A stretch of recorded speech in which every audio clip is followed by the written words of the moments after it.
Kickoff from your own 20. Team that scores the 2 points gets it right back, and there goes Ebner. Tristan Ebner in a foot race. Can he do it again? Yes, he can. His second kickoff return for a touchdown tonight. His fourth overall. This is the Sikkim 365 Radio Baylor Football Tailgate Show, brought to you by Texas Farm Bureau Insurance, protecting Texans since 1952. IdealMRI.com, premium quality MRIs, convenient, affordable. That's Ideal. Edward Jones Investments, with agents Ben Erlinson, Brad Wilson, Tom Albers, and Cam Heathcott. Makes sense of investing. Southwest Sports Medicine and Orthopedics, the team physicians for Baylor Athletics. Our goal is to get you back in the game. Stonewood Dental, your comfort is our priority. Looking to the end zone, it's got to be a touchdown! Drake Dabney. Petty Clinic Low T, helping you become the high-performance man you want to be. Pioneer Steel and Pipe, metal buildings, metal roofing, steel and pipe, the Pioneer way since 1943. Baylor University, where lights shine bright. Allen Samuels Dodge Chrysler Jeep Ram Fiat. Come by, let's be friends. U.S. Army Waco Recruiting Company, 254-598-8131. Looking for the equalizer. He wants it all on one play, and he's got it. Beautifully designed. Ben Sims, the tight end, into the end zone for the touchdown. Now here's David Smoke, Paul Catalina, and Craig Smoke. All right, here we go on this week number, really 3 of the college football season. Of course, the 20th anniversary of 9/11, and all the thoughts and prayers and memories of that. Paul Catalina, Craig Smoke, David Smoke here on the set. Jack McKenzie and Hayden Bumpus run the mothership here on Sikkim 365 Radio and on YouTube, 365 Sports.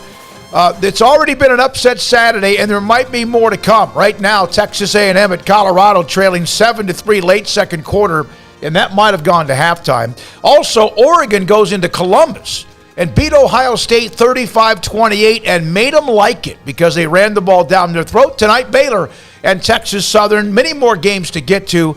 And TCU right now trails Cal late first half, 19-7. Iowa State mid first quarter, no score, and that might end 10-3. Who knows the way they play. So I know we want to get to Baylor and Texas Southern. That game's at home. A huge day yesterday for the Big 12. Commissioner Bob Bowlesby will join us live here momentarily. But there's always about 3 of these weekends a year when you look up after about halfway through the day and you go, my God, what's happening here? Yeah, I mean, this feels like one of those days. So again, I don't know if you remember this. This is 95 or 96.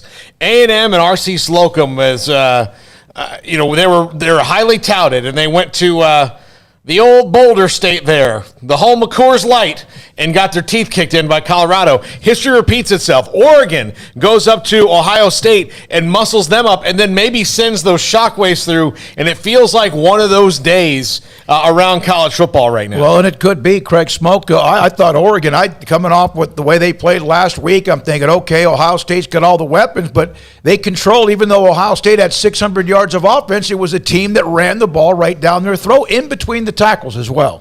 Yeah, and it was kind of weird to see them trying to throw the ball late when they had that lead. You know, that run game was so bread and butter for them. And, it worked super effectively. Big win for Mario Cristobal. And Ohio State, now that, they've got a mulligan. I mean, one loss doesn't preclude them from going to the playoff or anything. But if they slip up again, they're going to be in a tough spot because I don't think there's going to be just a ton of 2-loss teams. Of course, we'll see. They'll remain firmly in the mix. So it's not as though it's like the old days where that first loss and you're done. Like, if you lose a game early, you're kind of screwed because only 2 teams would have an opportunity, right? But with the playoff, Ohio State can lose a game like today to a really good team like Oregon and still be okay if they take care of their business. But it is a bit of a wake-up call. I was not expecting Oregon to win that game, so kudos to them. Big, big win, especially in Columbus, too. I mean, that was the other thing, that they did it on the road. I saw they did it in the big not the big house, but the horseshoe. Yeah. So, cool, good win for the Ducks. A lot of different opinions on what was the last win like this for the Pac-12 in a non-conference game on the road, and Ross Dellinger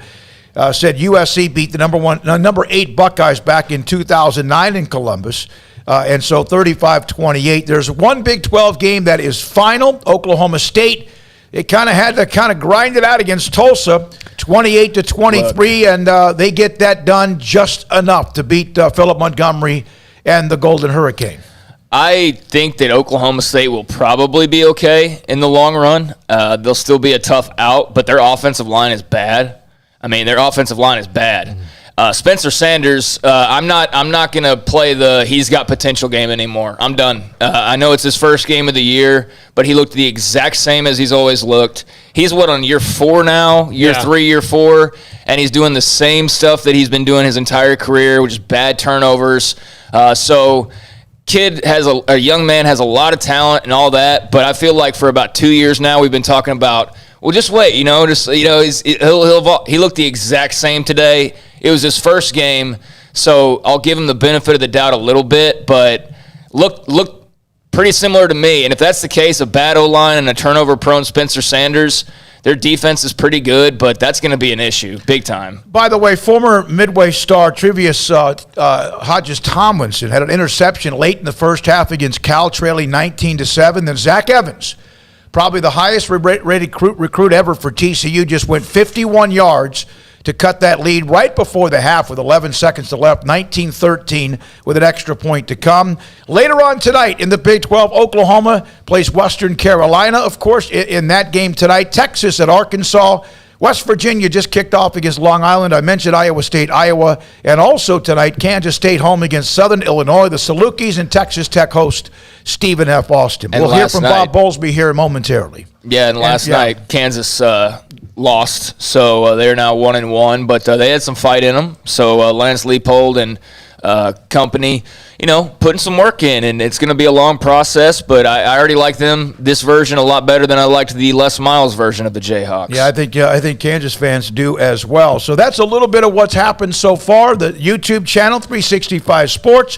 One quick note, Baylor, they're giving out their national championship rings, and also over at the Brazos Parking coming up here momentarily, Jared Butler, Maceo Teague, also Davion Mitchell, Mark Vidal's in town, and they're going to be doing not autograph session, but pictures, selfies, all of that over at the Brazos Parking, where Sikkim 365 has our setup right there across from McLean Stadium. Last night, the volleyball team from Baylor, 17th in the country, beat number 7 Florida in 4 sets as the weekend there continues as well. I said just a moment ago, Bob Bowlesby's going to be at McLean Stadium watching Baylor tonight. He's watching that TCU game, I guess, on his way now into Waco.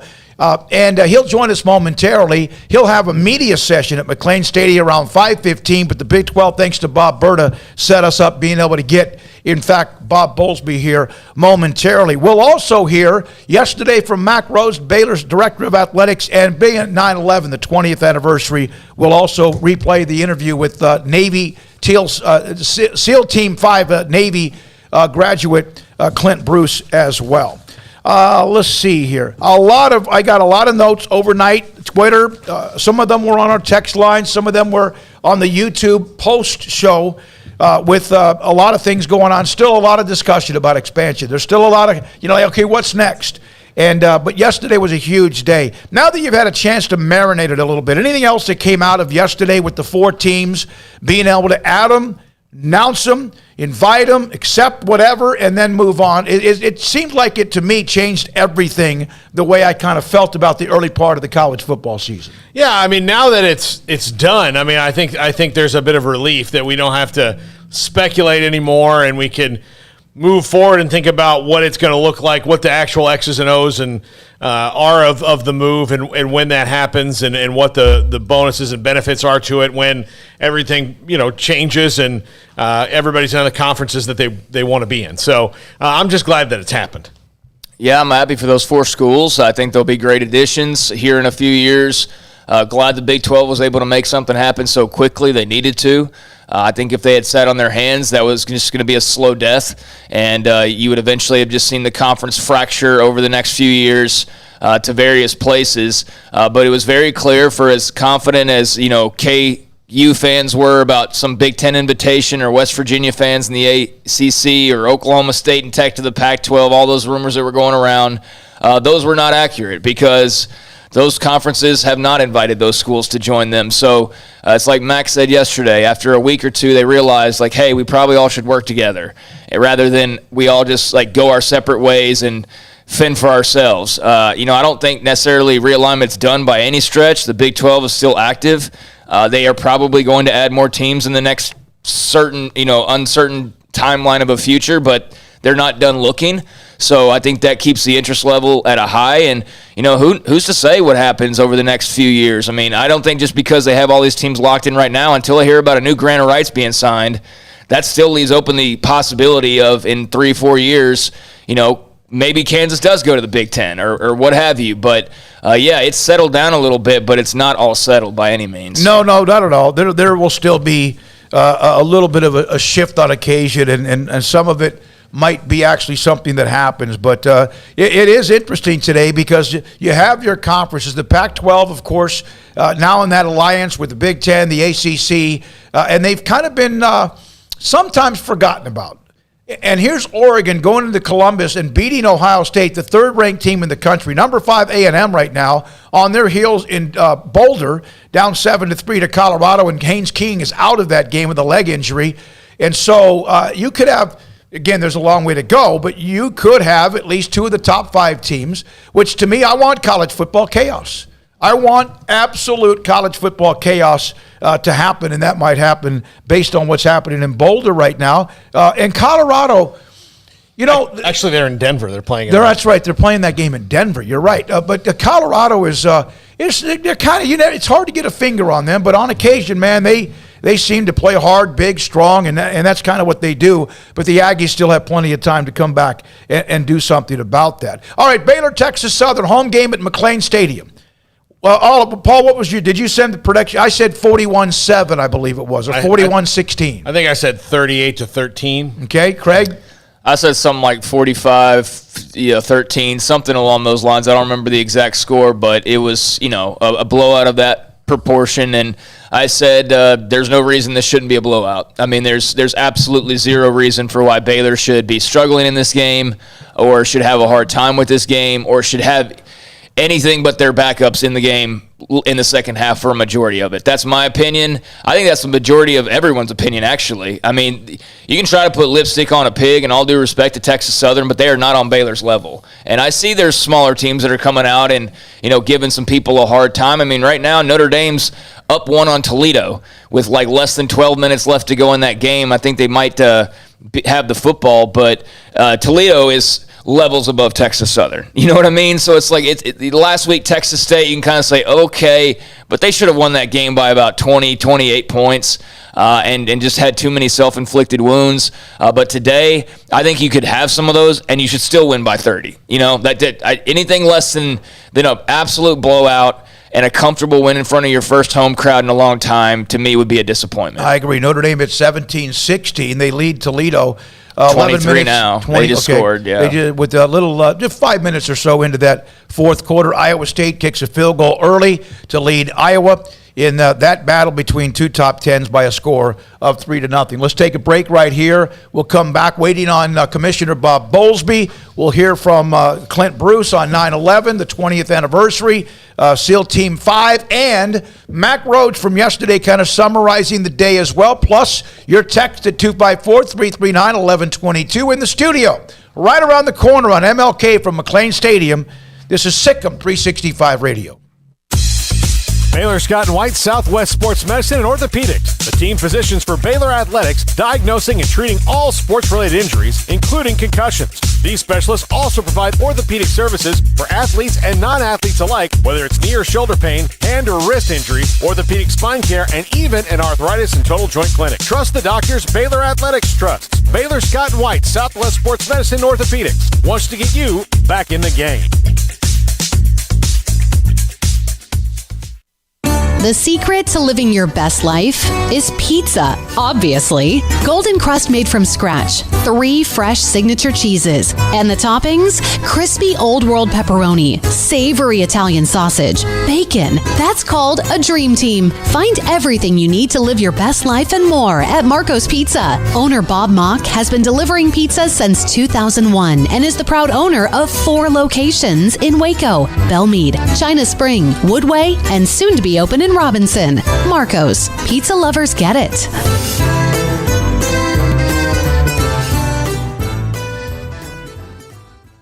Do you or your kids get nervous about going to the dentist? Stonewood Dental. Dr. Steve Childress, he can help. I've spent a career taking care of patients who as children had bad experiences, and now they're adults that hate going to the dentist. If I get a kid at 3 years old and they come every 6 months and it's a happy experience, it's normal for them.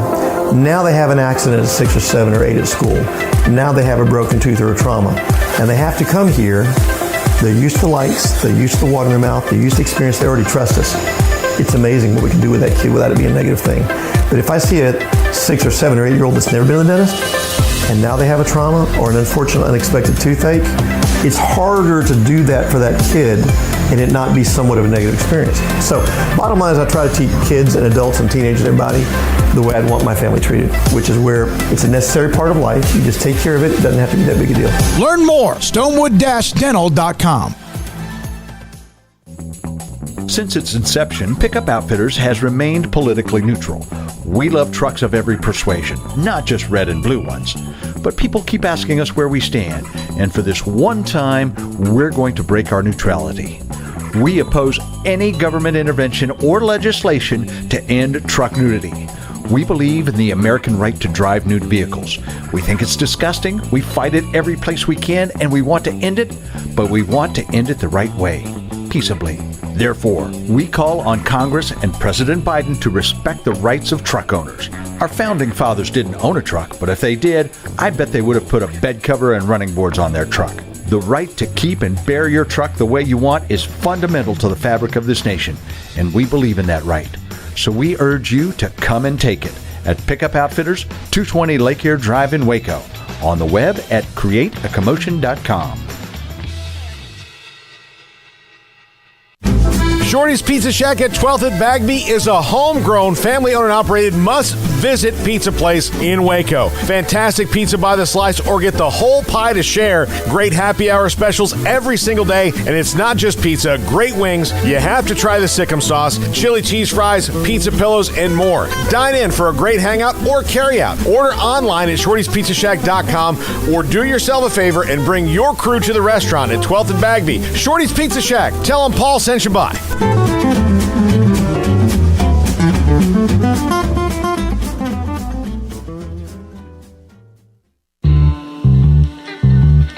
Welcome back to Sikkim 365 Radio. Have you subscribed to our YouTube channel? Search 365 Sports on YouTube. All right, we're still awaiting Bob Bowlesby. That TCU game just went half a minute ago, 19-14 Cal after the long touchdown run from Zach Evans after a Trevius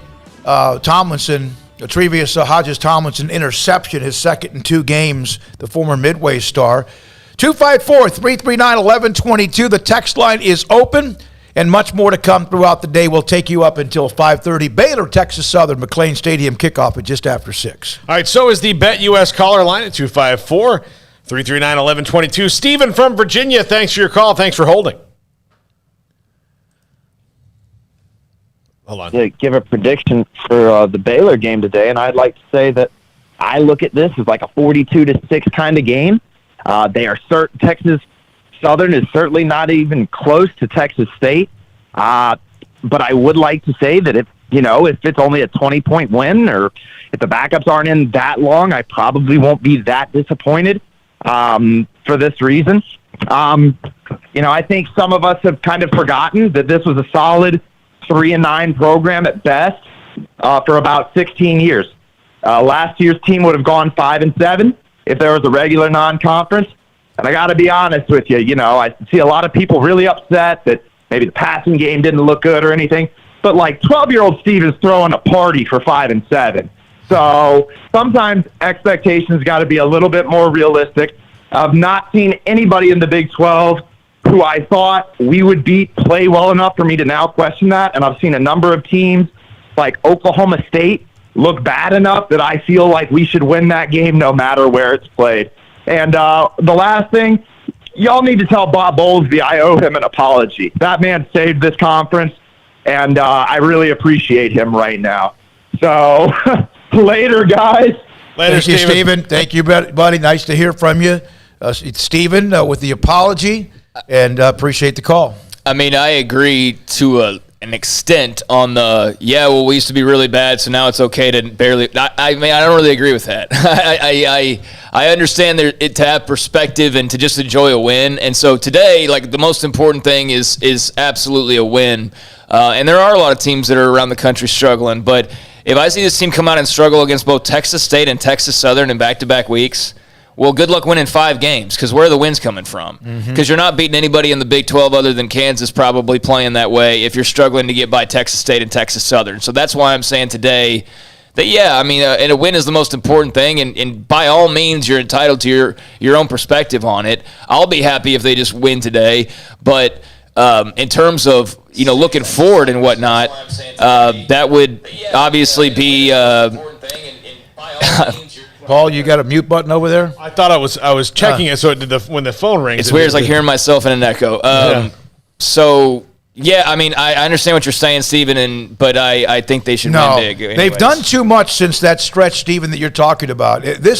Since 2010, other than the disastrous 2017, the first year with Matt Rhule coming off the transition and the scandal at 1-11, and last year's 2-7, which is, who knows where that came from. Maybe they just weren't very good. I don't know. Maybe it was coaching transition, COVID, whatever.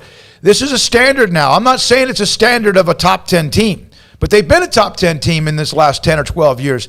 You got to go out and beat somebody. Yeah. You got to go out and make sure that go hammer somebody, especially somebody you're supposed to hammer. Parity is in college football. We'll see 2 or 3 of the FCS teams win again today against probably teams that are in the Power 5 or something.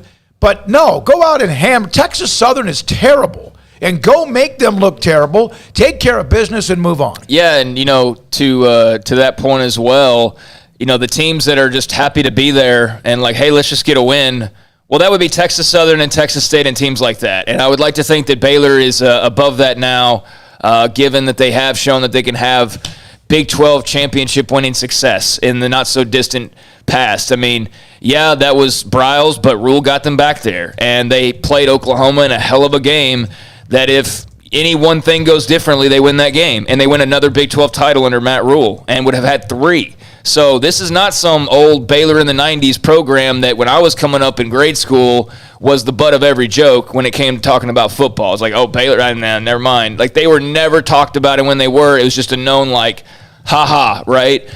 But they're long past that. So, if they don't win by 50 today, by no means should everybody panic or anything like that. But if they struggle to get a win and people are just happy with a win, then I think the standard and the expectations have been lowered immensely. Yeah, I do too. And I, no matter what happened. By the way, Max is blowing up the chat room. Max, we got to talk. He's mad about Ohio State, upset about the defensive coordinator.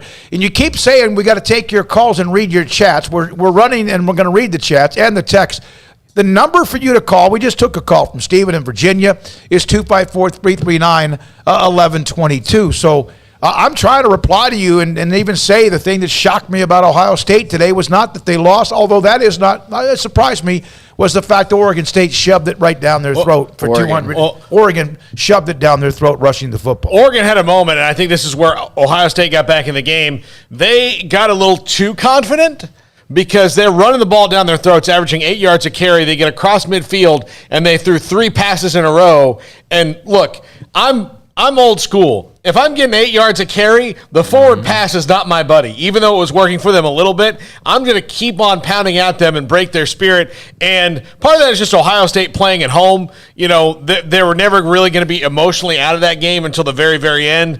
And it took until that last drive for Oregon to put the nail in the coffin. But I'm really impressed with the way that Mario Cristobal's guys played and just absolutely ran through them. Ohio State's got problems on defense. They had problems on defense last year. They haven't been fixed yet. Things can turn around, though. If you feel like you've got the guys, sometimes it's just a matter of getting them in the right spots. But Ohio State, it's college football. You don't have a whole lot of time to waste. They've got their mulligan now. Their schedule's not too terrible, but there are teams that will now just line up and go, we don't have to throw that much to beat you. Hell, yeah, let's go. Let's just do it. And we always, and I'm like this. I do a 12 teams a week, 12 games, NFL college football combination. I felt very confident Ohio State would handle Oregon. And you have the weights where you 1 point, 3 points, and 5 points. Now, my 2 games, one of them, the 3-point game, was TCU and Cal. And they're now they're trailing by 5, and they were down 12. And I did have Ohio State taking care of Oregon and covering. I was wrong. That's why it's great. That's why you play the games. Well, here's the good news for the Buckeyes. It's probably the best team they're going to play all year outside of Penn State. Penn State's the only ranked team on their remaining schedule the rest of the way. Tulsa, that'll be a win. Tulsa's not very good. They gave Oklahoma State a handful, but Oklahoma State and Ohio State, that's a big bridge.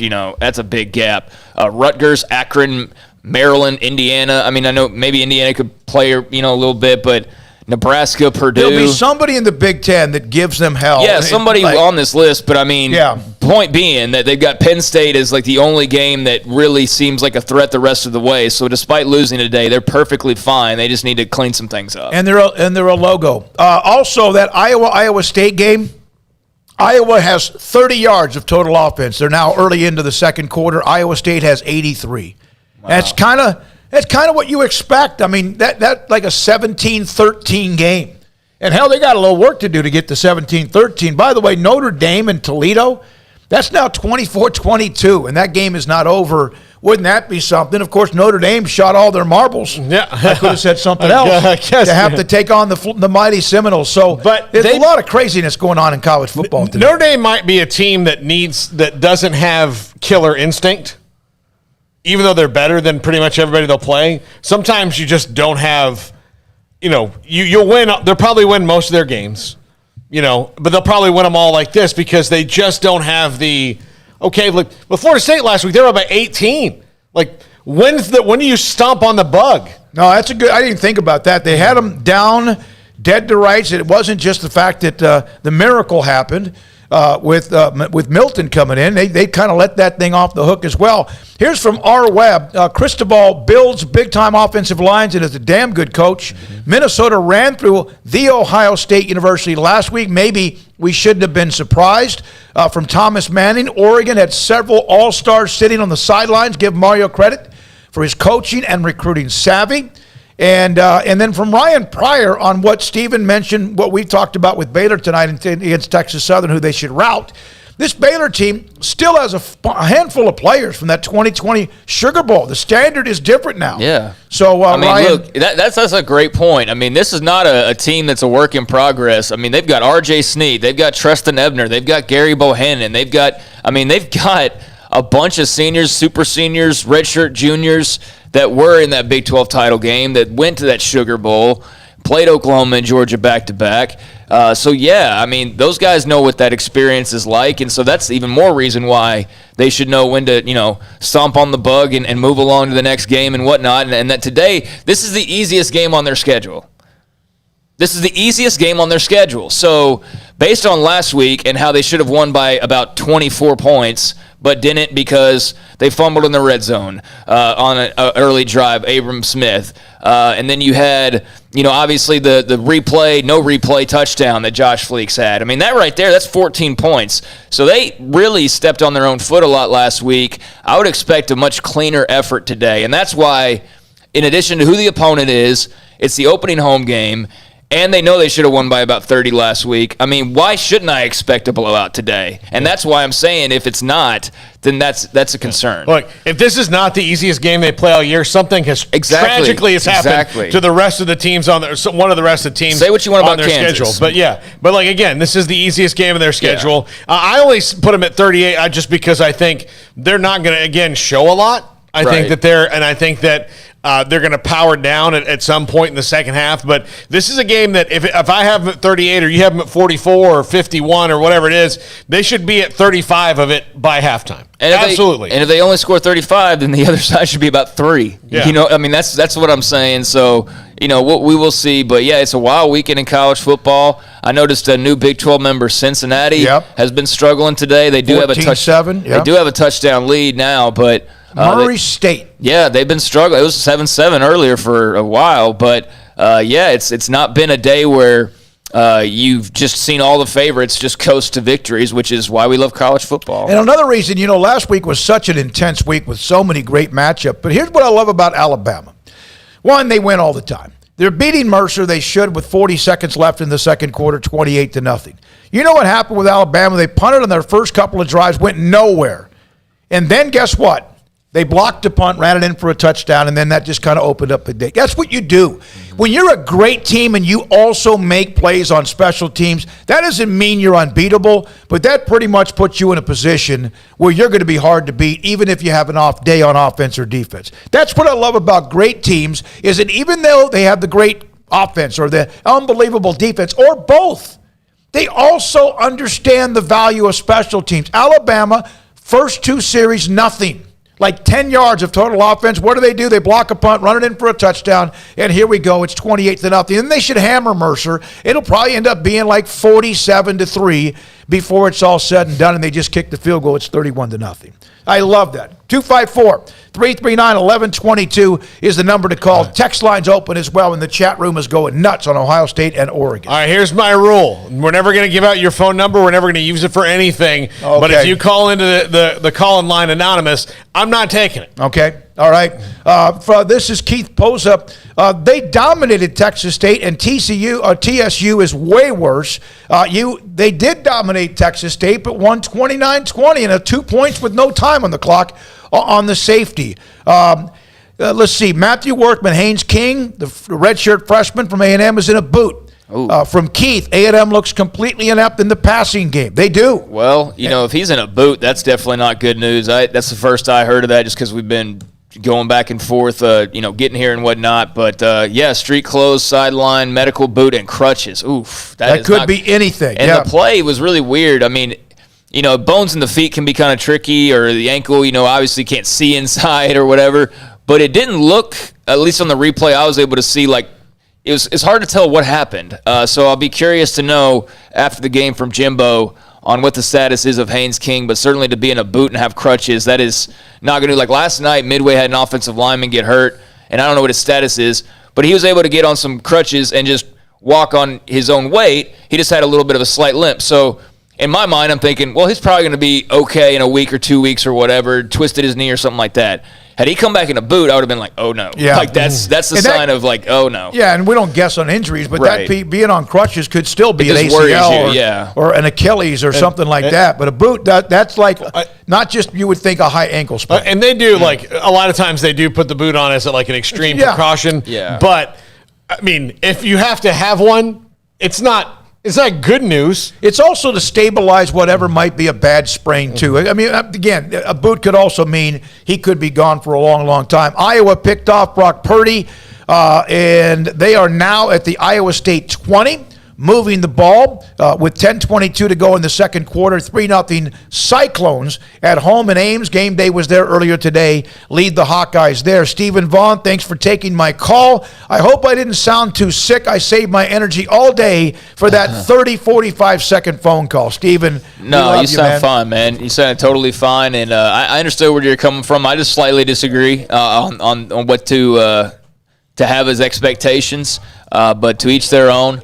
I'm expecting a big Baylor win regardless of what people are expecting today. So we will see here in a couple of hours. We are now joined by Big 12 Commissioner Bob Bowlesby, who yesterday, along with the conference and 4 new members, had themselves a day after what has been a pretty tough stretch throughout the summer into the early part of the college football season. Bob, I know you've been at the TCU game.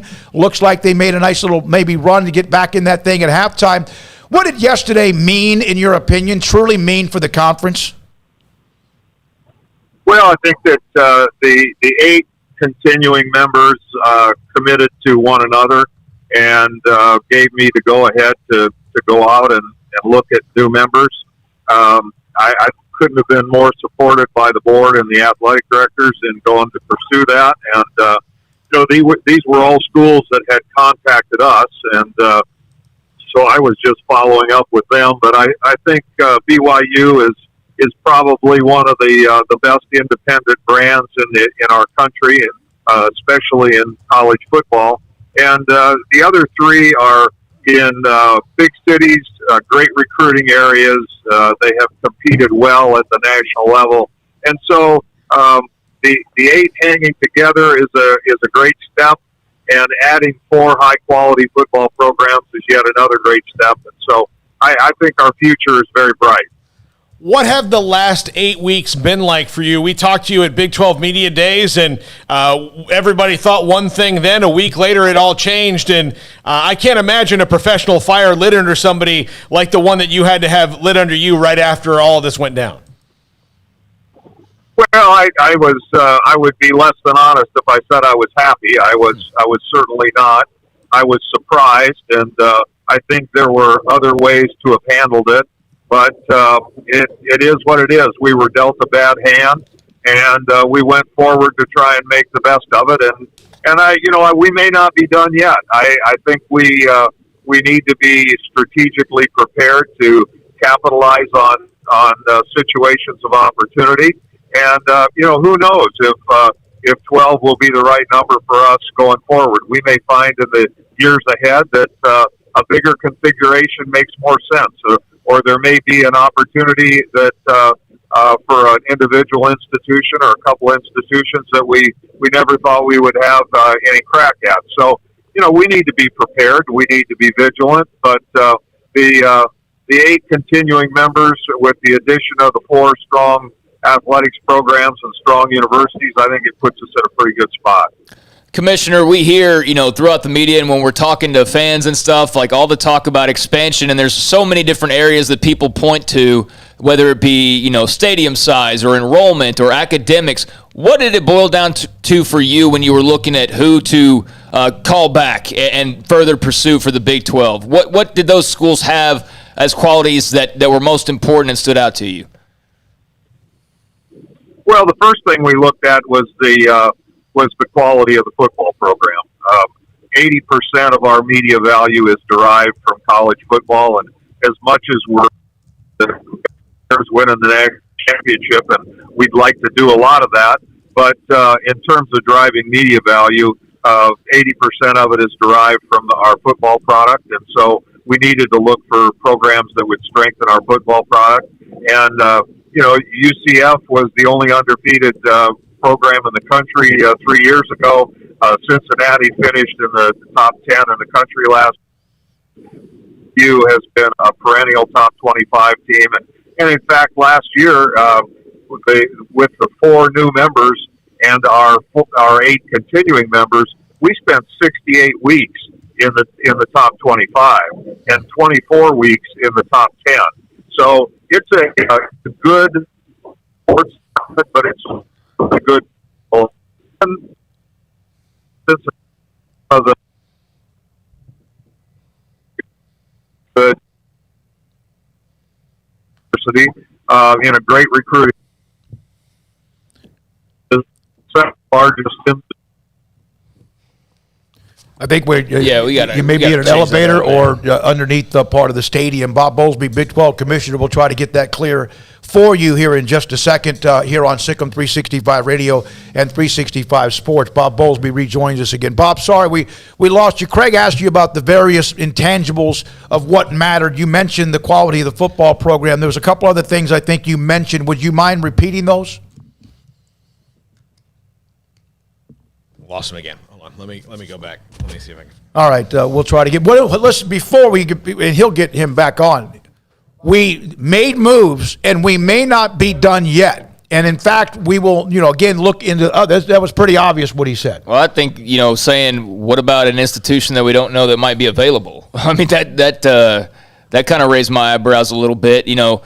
Clearly he's all for them continuing to look around the landscape and pursue perhaps other teams moving forward. I think that's good news if you're one of those that didn't get to celebrate yesterday. Time will tell, obviously, though. Bob Bowlesby rejoins us again. Bob, sorry about that. We lost you for a second. I want to make sure I heard what you said is that you guys may not be done yet, and you mentioned that a little bit yesterday, and you may have a crack at teams that right now may not be available to the Big 12? Well, who knows what's going to happen with conference alignment in the future. A lot can happen in the next 4 or 5 years, and we may get to the point where we have something that looks like the College Football Association, and conferences are no longer the structure under which we negotiate our TV rights. There could be changes in our national organization. We're looking at ways to strengthen the NCAA right now. There's a lot of change afoot, and I think we strengthened ourselves yesterday, and we'll have to continue to look for ways to strengthen ourselves. But we're in a rapidly and continually evolving environment, and we just have to be ready for change. I know all these 4 schools reached out to you when the talk of expansion happened a few years ago. How much of that was you guys already kind of knew what they brought and made this process a little easy to go quicker, since you'd maybe been through it at least in a basic fashion a few years ago, even though expansion wasn't exactly on the table? Yeah, this was a very different process. We were uncertain if we would expand. We wanted to look and see what our options were, and we ended up talking to 17 different institutions. This was a very different process. It was a targeted process based upon people that had contacted us, but it was we were not interested in having discussions with those that we weren't serious about, and so we quickly zeroed in on the 4. We didn't talk to anybody that didn't say yes to us, and we feel very good about the way it turned out. Bob, does this make sense? If it's a football team that's, and I'm not saying this literally, but a football team that struggles to win, and then all of a sudden they win, and it opens up the floodgates with confidence and much more. Not so much that's what you needed, but because of how you've been able to do this and do it really quickly. Because you know all the things that were being said about the Big 12, and probably some things that were being said about you, not that you paid attention to that. Does this allow you not to get overconfident, but say, hey, damn it, we're here, and we're here to stay? Yeah, well, I that's what I tried to say yesterday. We aren't necessarily finished. We are the 8 continuing members are solid. They believe in one another, and they're going to support one another. We need to add members that complement the things that we're trying to do in the conference. We've talked a lot about football, but with the addition of these 4 schools, we really fortify our basketball environment as well. And not that we needed to get stronger in basketball.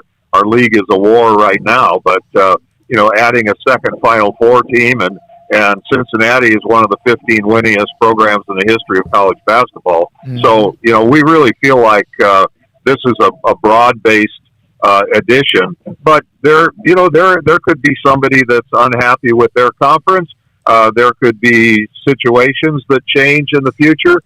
There could be somebody that emerges that all of a sudden becomes valuable.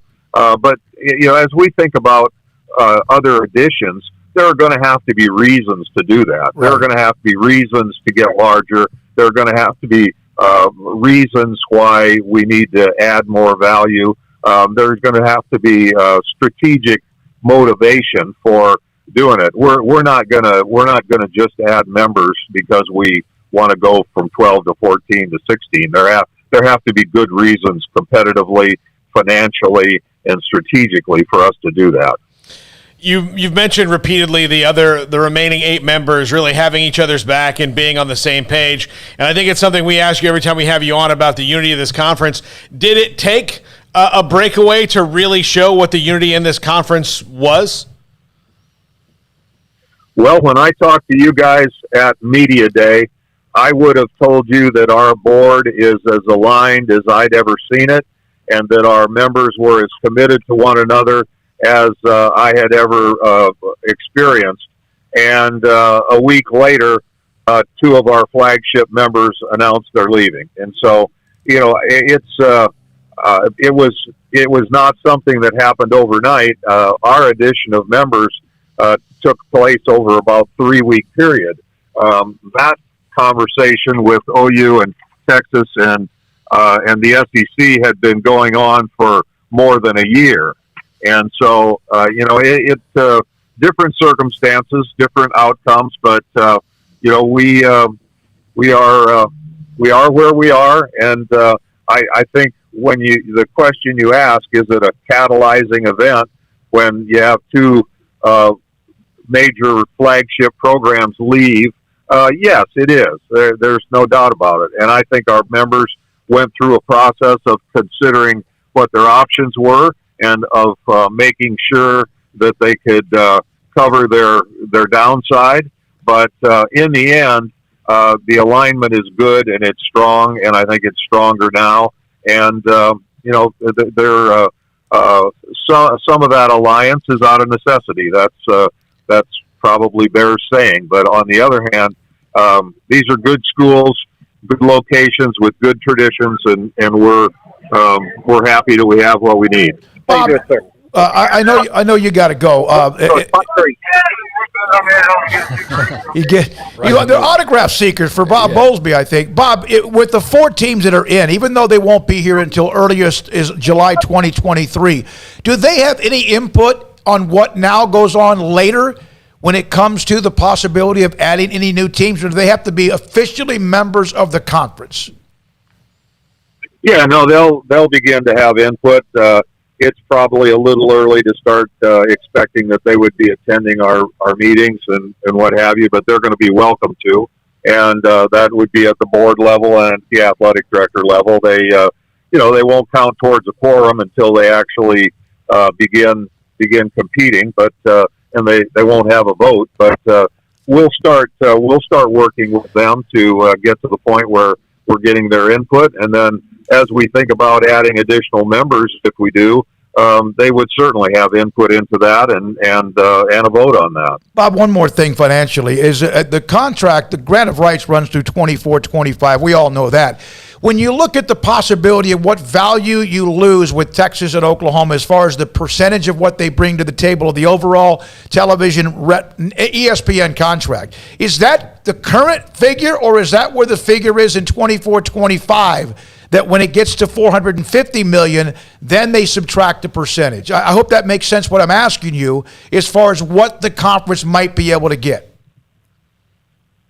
Yeah, well, we have consultants, and they do a lot of modeling, and they spend a lot of time talking about what it's worth. But in the end, it's only worth what anybody will pay you for.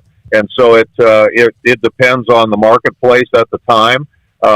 There's no analytical approach that you can look at and say, yeah, it's absolutely worth X or it's absolutely worth Y, and these are the reasons why. It just doesn't work that way.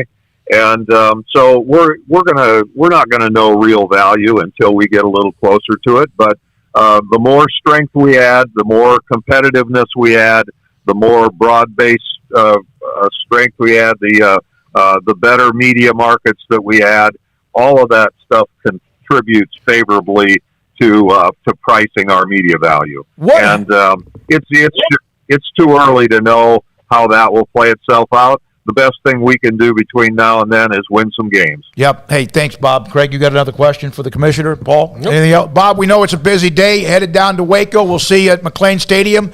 And congratulations on what happened yesterday and over the last 3 weeks in a short amount of time. Thank you. Guys, and sorry we had the technical glitch there, but good to be on with you. Yeah, you too. Bob Bowlesby, Big 12 commissioner with us. He's headed to Waco. He'll be at that Baylor game with Texas Southern. There's a media session he has sometime in the 5 o'clock hour here at McLean Stadium, and thanks to Bob Berta, he was made available to us live on Sikkim 365 Radio. So I just tweeted this out. tell me if I wrote this correctly. Bowlesby says they looked at 17 different schools during expansion process, right? That's true.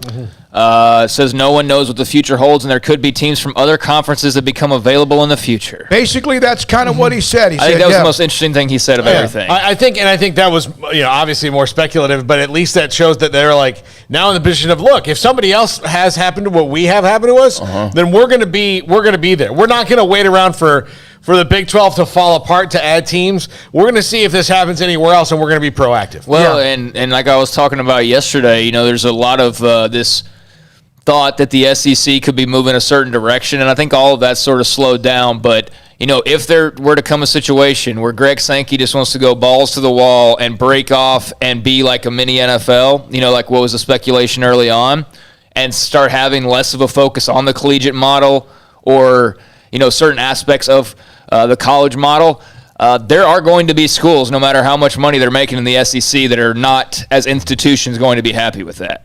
It's not going to be Auburn, it's not going to be Alabama or Georgia, but Vanderbilt, which I know SEC fans, okay, Missouri, hey, Missouri became available. Would I want them in the Big 12? Absolutely, I would. So that's some stuff that, has not happened, but given how fast everything's shifting and look at the Pac-12. Yeah, they've got the alliance for right now, but we don't know how that's going to work out in the long run. Well, it's not even really a thing. And it's it's a scheduling thing is what it is, basically, in a voting thing. But, who's to say that Colorado or Arizona or, doesn't get unhappy in the future? We saw how quickly things shifted in the Big 12. So, keep your options open. And, you add these right now, still solidify yourself, stabilize yourself, take a deep breath now that you're kind of secure, and just be ready when the time comes. If the time comes that somebody's like, hey, Bob, we're kind of interested in maybe looking at the Big 12. And you're not in a panic situation. No. I'm not saying that was ever the case, but there's no question. I had people feeding me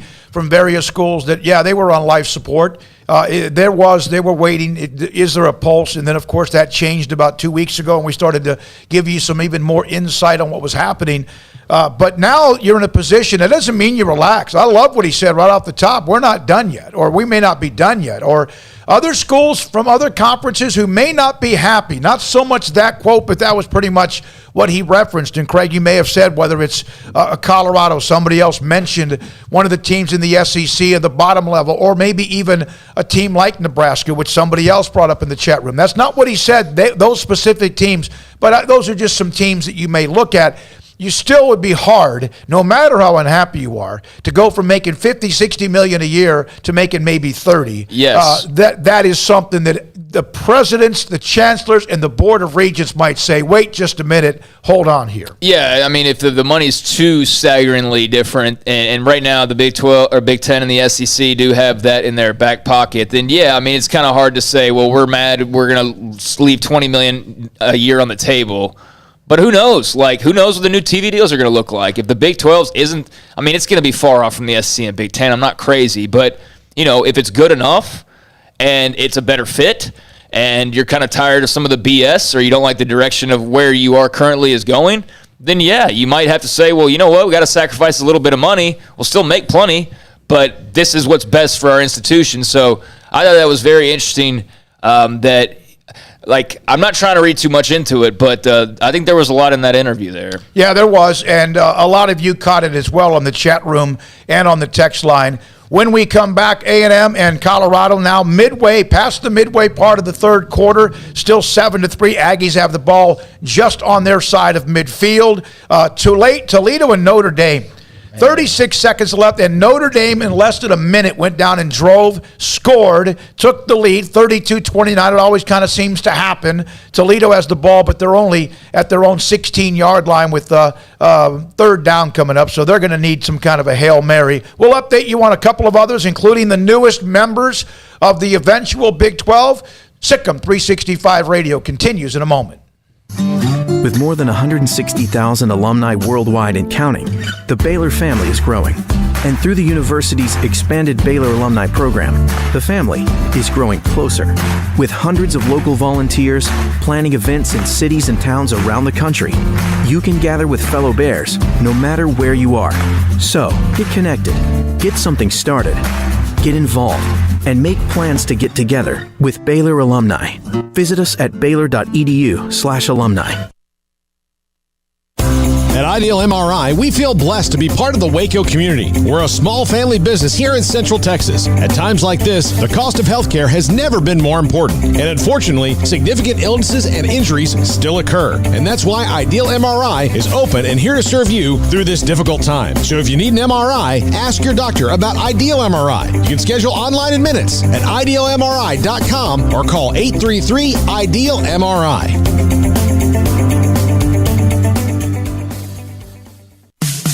In the market for a quality metal building? Since 1943, Pioneer Steel & Pipe has helped Central Texas residential and commercial customers with metal building design, panel options, building components, and trim options. Pioneer Steel & Pipe's residential line is energy efficient, offers low maintenance, reduces insurance payments, is impact resistant, and carries up to a 45-year limited warranty. In addition, they can also help you find a metal building contractor for your project. Pioneer Steel & Pipe with locations in Waco and Bryan and at pioneerboys.com.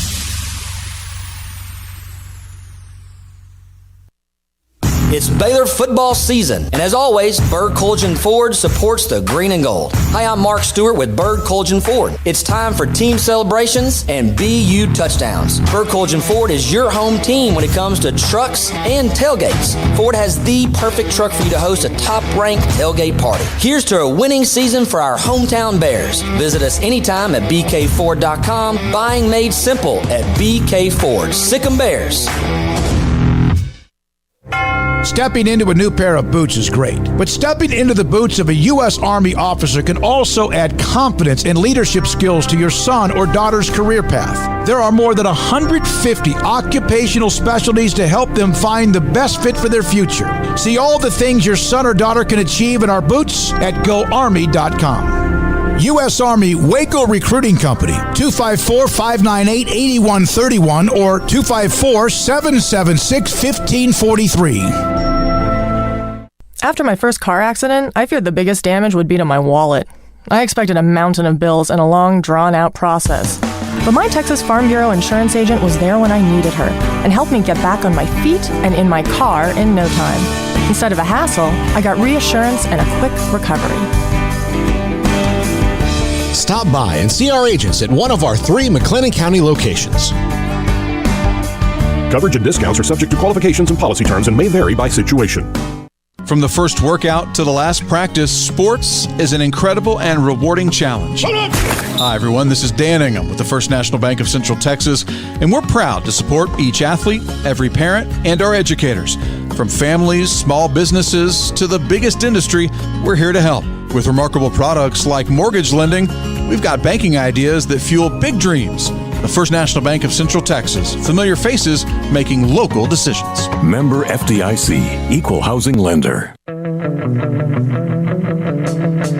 Welcome back to Sic 'em 365 Radio. Call us on the BetUS hotline, 254-339-1122. All right, updating games. Toledo, 32 seconds left in that game with Notre Dame, had led that game. Notre Dame scored. There's at their own 25. They need a Hail Mary. Georgia's blowing out UAB 42-0. Colorado A&M, third quarter. Aggies are at their own 36. That's going backwards. They were at the 44, down 7-3. Haynes King is out. Cincinnati leads Murray State 21-7 at the end of 3. Big 12, baby. Penn State 24-6 over Ball State, starting the fourth. Alabama 31-0 early third over Mercer. Iowa just scored again on the Cyclones 14-3. Yeah, Charlie Jones with a touchdown pass, 26 yards, and I want to. That's like a giant lead in this game too. But I mean, Iowa State does have some firepower, so this is far from over. I did want to bring up one score from earlier and get Paul's thoughts on it. The Gators have a quarterback. He's like a Tebow-esque. Yeah, and then he just runs, and then what's his name? Anthony Richardson. And Emory Jones is a high recruited guy, but if you ever watched Emory Jones, he was he's an adventure. Yeah. He's absolutely an adventure. Like Spencer Sanders. Yeah, he's an adventure, and Anthony Richardson's going to be the guy there. Now, I don't think Emory Jones is going to see the field very much anymore. I think Dan Mullen is in. This is the guy that had Dak Prescott, he was Tim Tebow's quarterback coach. He can very much get into a mode where your quarterback doesn't have to throw that much. Now, he was 3 for 3 for 152 and 2 touchdowns today. So when he did throw, it worked out, but they didn't have to do it a lot. Yeah. So he can run the football, buddy. Yeah, he can run the football, and he tossed it. I mean, 3 for 3, 152 yards and 2 touchdowns, an average of 50.7 yards what per that pass. quarterback rating would be.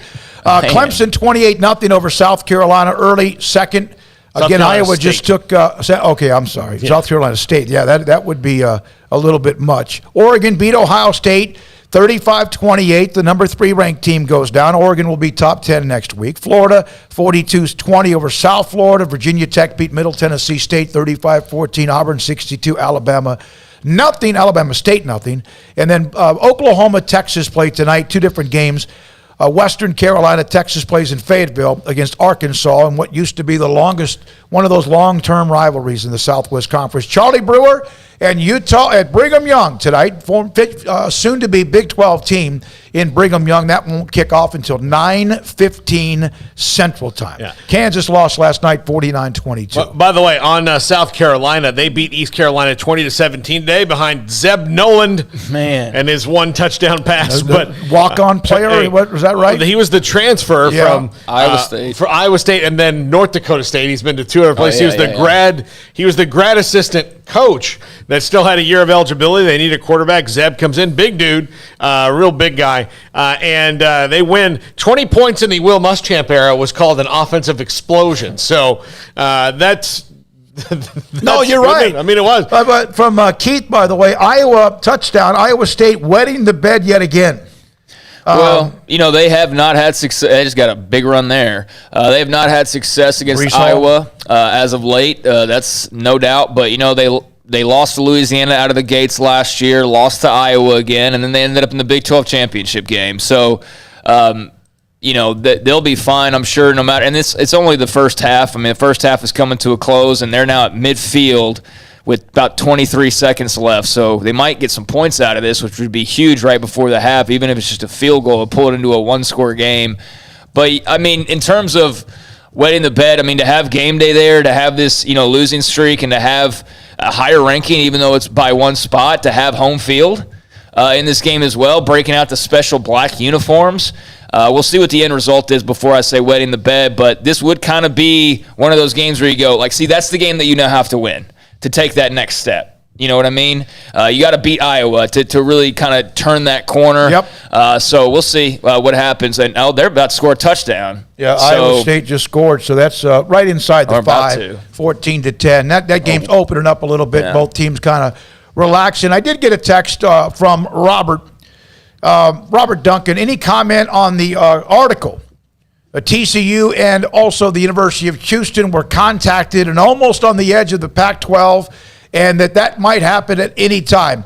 And Robert, I'm going to read basically what I said to you. That is a clicks and views thing like I've never seen before. Mm-hmm. And Pete Thamel contacted the Pac-12 commissioner, Kickoff, who said that he basically just said no. That they never were in that position of anywhere specifically with any teams, and that they unanimously decided against expansion. Does that mean they didn't have their little wish list like the Big 12 may have had, or even with the SEC still might have another wish list, or the Big 10 or East? Yeah, it's possible. That story is the timing of that is so clicks and views. I'm sorry. I'm not going to even give it much more credit. Yeah, I would say consider the source, and this is the same paper person that Bob Bowlesby had to issue a statement. Remember that a couple weeks back to say that, no, this report is bogus. I forgot what the report was even over. But remember, he had to come out a day later and say any reports of such and such are just false. And that was the same people. So I forget what that was over. But it was right in the heat of there was a story, another one, that was about the NCAA investigation was going to be released tomorrow. That was 2 months ago. I saw that happen 4 times and 2 months from the same people. Yeah, but there was another story involving the Big 12 where it was a report of some sort about 2 weeks ago, and I think we missed it because we were at a high school stadium with no internet for the 3rd week in a row, or that first week for sure. And so I didn't see it till later, and I can't freaking remember what it was over. But Bowlesby issued a statement, because I remember why is he issuing a statement over some report? What was he talking about? And it was a Star Telegram. So just, don't hold a lot of weight. By the way, Iowa State scored. It's Breece Hall, great player, 14-10 extra point if it goes through, 14-10. Iowa with the lead. And A&M had to punt near midfield. Colorado has the ball up 4 late. I mean, they're late in the third quarter. And the one thing that always made me a little bit shaky about the Aggies was I like Haynes King. He's a gunslinger. He threw picks last week, and there were too many of them. I did think he was going to be able to move them and get them some offense because their defense is pretty good. But it's that inexperience they had at a position in a big boy conference, big boy football with a lot of bright lights. And it's not like he didn't have that in high school, but there's a huge difference playing in 110,000 people. Yeah, Carl Durrell's defense today is playing fantastic football. But they're not letting Zach Calzada do anything, and Zach Calzada seems limited athletically to me. You remember, you hear these things, and this is a Jimbo Fisher special, where there's a quarterback competition until anytime there's an open spot, when he doesn't have the returning starter. There's a quarterback competition until a week before the season's over. That same thing was said about Jameis Winston and Jacob Coker. Now, Jacob Coker went on to win a national championship with Alabama because he transferred, and that was fine. That one was more believable than this. I think that but Jameis Winston was the Heisman Trophy winner. This is the same kind of thing. Zach Calzada is very limited, and you can tell. And so, who knows how many reps he's been getting compared to Haynes King as well. I found what it was. This was from about 8 days ago. Despite what has been reported, the Big 12 Conference did not receive nor solicit an offer from ESPN to renew its current distribution rights contract, said Bob Bowlesby. Conversations with our media partners take place periodically. However, no formal discussions have taken place regarding the rights beyond the current term. That was a report from the Star Telegram that they had been in this process talking with ESPN and all that. False. So just consider where it's coming from. From return trip, Iowa State only plays good against Oklahoma. From Subject 62, you guys have drank. You don't need to use both those words, but you guys drank too much ranch water. Paul, what is ranch water? I believe it's a hard seltzer. Okay. There's a lot of them now. It's hard to keep track of. Okay. Is that what it is? What tipped that off? What is ranch water? Yeah, is that something, Hayden, you want to? I don't know. Maybe us talking about the report that was denied by Bob Bowlesby or whatever. I don't know what ranch water means. Hayden, do you know what? You're really ranch water is like seltzer water with tequila and lime. Oh, so it's even harder than hard seltzer. Yeah, it's like a drink you can order at bars. Okay. Yeah. Okay. All right. Okay. All right. Okay. Sounds way better than just ranch dressing and water mixed together. That would be my first guess. But it's America. But what made him think that we were doing that? I don't know. What were we talking about? Does this look like a guy who drinks hard seltzer? Yeah. No, you usually sip on some pretty damn good whiskey. Yeah. Or you have that damn Neapolitan or Manhattan or whatever it's called. Old-fashioned. Old-fashioned. The Neapolitan's ice cream. All right. Hey, Mac Rhodes, we were going to run Clint Bruce, who's a SEAL Team 5 member and a motivational speaker because of the 20th anniversary of 9/11. But Bob Bowlesby, our segment with him was delayed quite a bit, and that's okay. It was great to have him on. We appreciated him making himself available. We had Mac Rhodes yesterday, so it's still fresh. We're going to come back with that, and then at the end of that, we head you to Baylor and Texas Southern. We'll wrap it up and discuss that game a little bit more. Sikkim 365 Radio. Not only will you find an award-winning dealer at Allen Samuels, but you'll also find some great award-winning products. The 2021 Ram brand was ranked the #1 automotive brand on J.D. Power's initial quality study.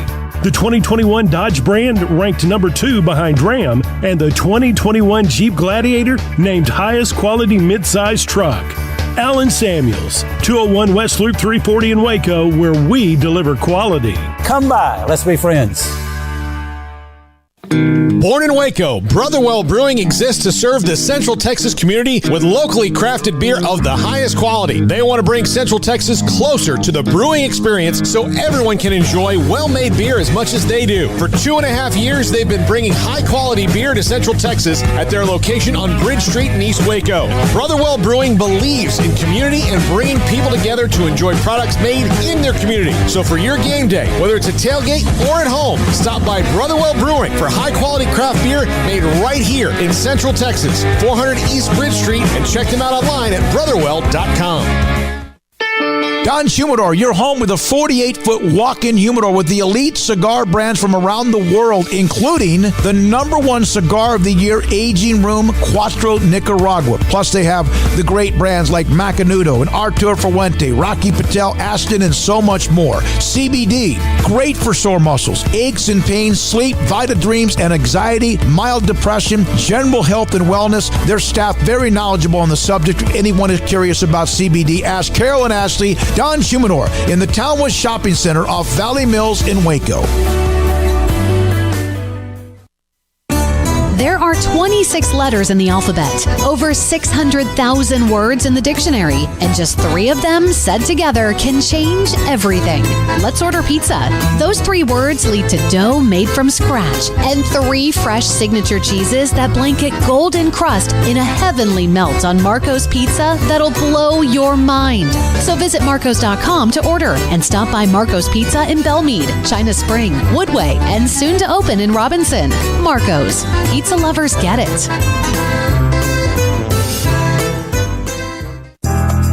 Riverbend Liquor and Wine, Lakeshore Drive at North 19th Street in Waco is a hidden gem. They've got a great selection of spirits, wine, and the most extensive selection of craft beer in Waco in their gorgeous walk-in fridge. And they have an amazing array of high-end bourbons like Pinhook, Weller, Buffalo Trace, Brush Creek, Hotel, Garrison Brothers, Thomas S. Moore, Hooten Young, and Bardstown. Great customer service and a convenient and speedy drive-through window. Riverbend Liquor and Wine. Find out more on Facebook and Instagram.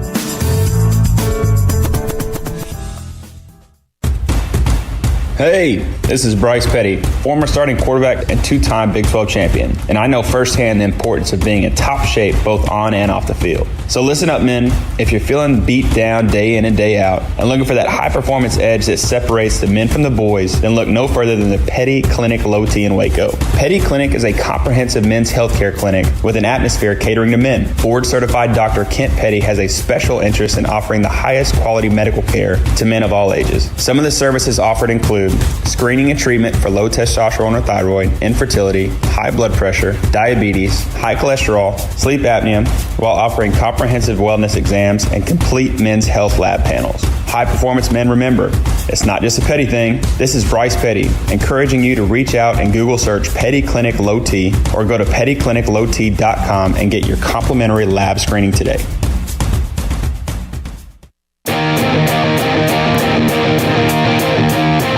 This is Sikkim 365 Radio. Text us at 254-339-1122.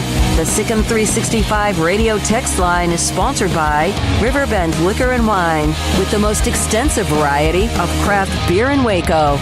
A hidden gem on Lakeshore Drive and 19th Street. Craig Smoke.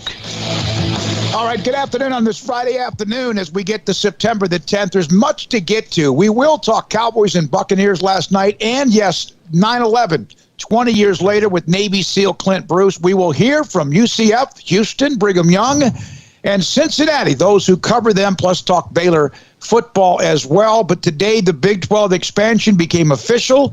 And Mac Rhodes, Baylor Director of Athletics, right off the top of the show with Paul Catalina, Craig Smoke, David Smoke. And Mac, I know that you couldn't quite say too much on Wednesday, and there's probably still some things that have to be tied up. What does today mean, in your opinion? Well, I think first, before I go down that road, you mentioned 9/11, and as you know, tomorrow paying special tribute, and just I know it's a memory and etched in all of our minds, and just blessings to all of those that suffered, and to all of those that had the courage to fight through, and just prayers and thoughts out to all of those people. So this is done, right? I mean, there's still some, I'm sure, T's to cross, dot the I's or whatever, but now you can, the Big 12 is going to expand. Yeah, I think it's going to expand with 4 terrific institutions. Craig Smoke. All right, good afternoon on this Friday afternoon as we get to September the 10th. There's much to get to. We will talk Cowboys and Buccaneers last night, and yes, 9/11, 20 years later with Navy SEAL Clint Bruce. We will hear from UCF, Houston, Brigham Young, and Cincinnati, those who cover them, plus talk Baylor football as well. But today, the Big 12 expansion became official. And Mac Rhodes, Baylor Director of Athletics, right off the top of the show with Paul Catalina, Craig Smoke, David Smoke. And Mac, I know that you couldn't quite say too much on Wednesday, and there's probably still some things that have to be tied up. What does today mean, in your opinion? Well, I think first, before I go down that road, you mentioned 9/11, and as you know, tomorrow paying special tribute, and just I know it's a memory and etched in all of our minds, and just blessings to all of those that suffered, and to all of those that had the courage to fight through, and just prayers and thoughts out to all of those people. So this is done, right? I mean, there's still some, I'm sure, T's to cross, dot the I's or whatever, but now you can, the Big 12 is going to expand. Yeah, I think it's going to expand with 4 terrific institutions, great institutions academically, and certainly athletically over time. They've proven that they're as good as anybody in the country, and I'm excited for the 8 remaining members, and I'm excited for those 4 new members, and I think we have a real chance to be viable. Today speaks to certainty and stability and relevance in the Power 5 landscape, and certainly know and understand that actions speak louder than words, and we'll have to go compete and do all of that on the field, court, etc. But I'm excited. I think it's a great day for the Big 12, and I think we have a great future ahead of us. Mac, how quickly did the expansion really come about? Was it immediate, or was it something that took a couple weeks? I think that the thought was immediate, but quite frankly, I think there were some things that we all tried and needed to go through and get through in relation to just speaking candidly. First reaction, right, is to look to yourself and okay, what's best for us? What's our next best move? What's out there? And I think it took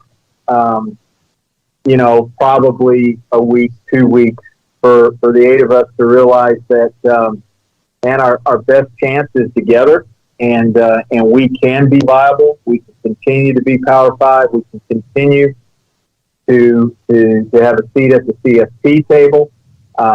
We continue to have the best men's basketball conference in the country, and so I think when we got to that point, Paul, the process really moved rapidly, expedited, and we quickly and clearly understood that those 4 were the best 4, and we're certainly excited and grateful, and again it's now looking forward, and you've heard me say this on the show before. It's really hard to move forward if you keep looking in the rearview mirror, and we're gonna look forward.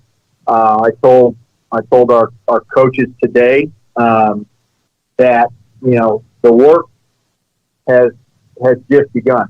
And today, don't get me wrong, today is an exciting day, and it's one that should be celebrated. But we'll need to get back to work immediately, and understand that there's some hard work ahead of us, meaning the Big 12, to be the very best conference that we can be, and I certainly look forward to being part of that.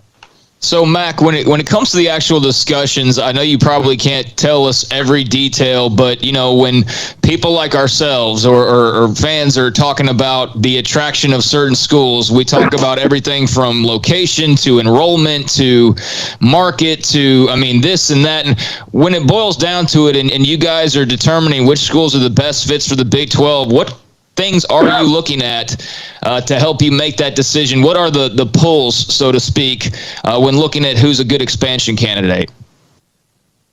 Yeah, I think that you're certainly looking at TV market. That's not the primary factor, but it's important. TV market in my mind speaks to potential. You can be in a large TV market and nobody really care. And so, it's certainly an important factor, but it's not the factor. I think the one that's probably more important is, no matter what market you're in, who's watching, right? The numbers. What type of audience do you have when you're playing a home game? Meaning, how many eyeballs are watching via TV, and even when you're on the road. And so that was certainly an important part of it. Look, I always caution to talk so much about it because it feels like when you do, you forget about all of your other sports. And hopefully, here at Baylor, we don't do that. We love all 530 of our student athletes and all 19 sport programs, and we want them all to win championships. But football is a big piece of it, such a huge part of it, because it drives the TV. And so, you look at, Craig, you look at football relevancy, and I think you can say, emphatically that these four institutions have won over time. And you think about, each one of them, and they've won at a high level with multiple coaches. And so I think that speaks to commitment.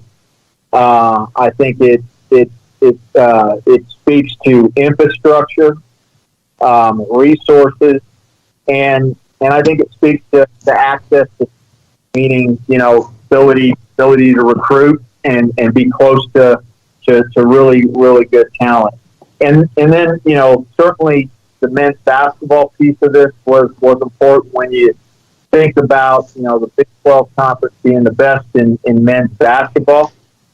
I think that's really, really important for our brand. And, I know that there's already been stuff out there, Ken Palm, that we continue to be the number one rated conference with the addition of the four. And I do think it's a chance for women's basketball to continue to get better, and all of our other sports. So, and then I think there's intangibles, Craig. There's things like the people at those places, at those institutions, and I can tell you that I certainly believe there's really, really great leadership at each of the institutions, and so that's a part of it as well. So those four clearly rose to the top when we looked at it through those different lenses. Mac, I know that we don't have a lot of time with you, and you gave us plenty of time Wednesday, but two divisions, we've learned that. Do you have any clue about the divisions yet? Is it still plenty of time to work on that? And do you want all the Texas schools to be in one division? Yeah, I would just say timeout. And I know there's been some of that out there, but I can categorically say that we haven't talked about any detail of divisions. That certainly, obviously makes sense with, what could be 14 teams for a couple of years potentially, still fluid. But and then thereafter, if you're back at 12, so that makes sense. But I still think there's a lot to talk about, a lot to consider, and I can, at least for myself, I'm not ready to go vote on divisions tomorrow. Okay. Does this feel like you're starting a brand new conference, maybe even more than expanding one?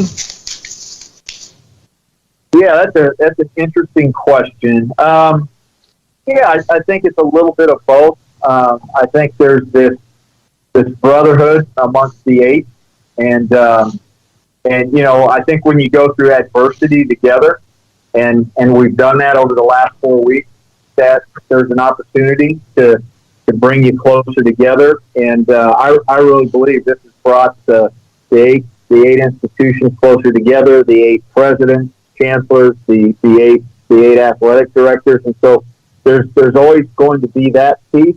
But then there's this newness of opportunity, and how can we maximize this?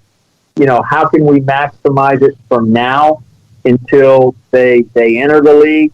How can we maximize it once they get into the league, and then beyond 24, 25? And so there's this newness, this opportunity to really kind of roll up your sleeves and new strategic plan on how we move this forward, and we best position our conference.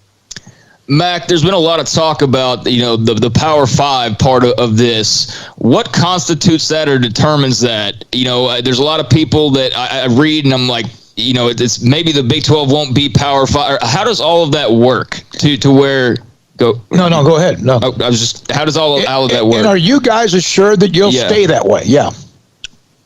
Yeah, I mean, so, when you think about really this all started with Autonomy 5, and it was really Autonomous 5. Right. And it was an NCAA legislative designation.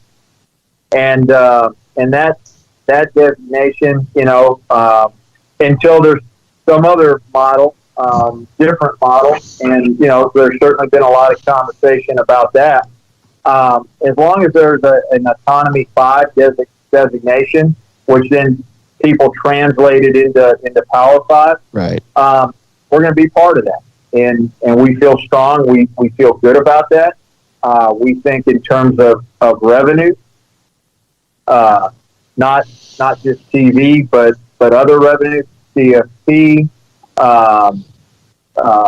basketball units that we earn because participation in the number of teams that participate in advance within the men's basketball tournament, all those sources of revenue, absolutely will continue to be in the top 5, amongst the top five conferences, and I think it remains to be seen where we land within the 5, and so continue to have a seat with the CFP. That contract ends in 2026. Is there a different structure? Do we end up expanding? Is that 8? Is that 12? What does that look like? But I feel confident when you match up our football team versus the rest of the country. I think we all feel really confident that we're going to continue to be part of that group, and so I think we all feel good about how we're positioned, and so yes, I think we feel strongly, and again know that we got to continue to perform out on the field, but we feel really strong about our position in college athletics. Final thing, Mac, obviously today's a day for celebration or enjoyment and all of that, satisfaction. But aren't you guys basically already about 2 weeks down the road from what everyone even knows today, that you've already looked at things that you will have over the next week, 2 or 3, and that's already under discussion, and today's just basically icing on the cake from what the last 2 months have been like? Yeah, I think just, today makes it official, obviously, and I think many of us have already, as you mentioned, Smoke's already been thinking about, 2 weeks beyond, 3 weeks beyond, a year beyond. And and how do we maximize this opportunity? What are all the things that we need to tackle and address? And I'm just excited. I'm excited for the 8 of us. I'm excited for the 4 institutions. Great to Bob Bowlesby and the staff. I do think this was a heavy lift, but many participated, and I think I really believe that we landed in the very best possible spot that we could, and we have a conference that will be and continue to be relevant in the national landscape of college athletics. Thank you, Mac. Appreciate it. I know everyone appreciates the time, and everybody, all the schools that put into it and getting this done. All right, that's Mac Rhodes from yesterday. Bob Bowlesby joined us live. We have a couple of minutes to wrap this up. A&M appeared to take the lead. 9 minutes left against Colorado, but a fumble right at the goal line from a quarterback. I mean, inches away. Zach Calzada. And now Colorado has the ball near midfield and 9 minutes left, and so the Aggies looked as if they had a chance and then handed over to the defense. Well, the defense now needs to make more plays again. That was a wild turn of events. I mean, that's horrible for Zach Calzada. The offense has struggled, obviously, and to get finally something going and to be legitimately, literally an inch away from a touchdown go-ahead score that probably ices the game because A&M's defense is playing really well. I mean, it's low scoring. It's 7-3, and we've got 8 minutes left. So neither team's really moving the football. So if they score there, I mean, I think they put the clamps down and probably, end up winning this thing. But now, I mean, they got to get a stop and they got to go and get all the way back down there to score again. But, yeah, just an awful turn of events for A&M. All right, we got to wrap it up. First of all, Hayden Bumpus, thank you. Jack McKenzie was here earlier. Paul, we all think this game you win by 30-plus here, right? Yeah, clean it up, get out of the way, move on. 38-10, 45-10. Yeah. I mean, it could be 52-3. It should be. Cut down the penalties. Don't turn it over. Create a few, and you win by 30, 35 or more.